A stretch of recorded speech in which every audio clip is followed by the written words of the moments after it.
Hello everyone, welcome back to our English lesson. Today we're going to learn about imperatives. You'll understand when we use them, how to form them, and then we'll finish with a fun activity. Let's get started. Imperatives are commands, requests, instructions. We use them when we want to give orders, commands. For example, sit down, stand up, stop it, turn off the lights, drink water. Make suggestions, a polite request. For example, please pass the salt.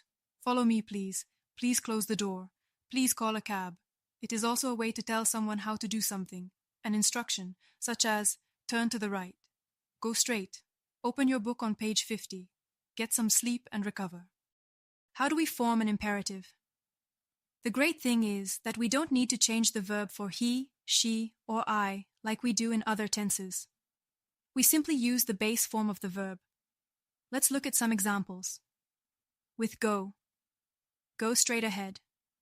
With eat your vegetables. With stop right there. With look at this picture.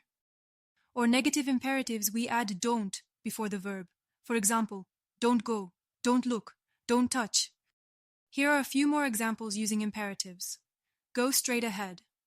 This is an instruction or direction. Turn left, another direction. Sit down, command to take a seat. Please listen, request for attention. Now it's your turn. Let's do a short activity to practice. Here are some sentences. Write the correct imperative in your notebook. Ready?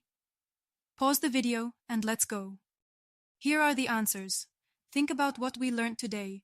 Behave while we are at the shops. Do it like this. Do not enter. Wait for a second. Look at this.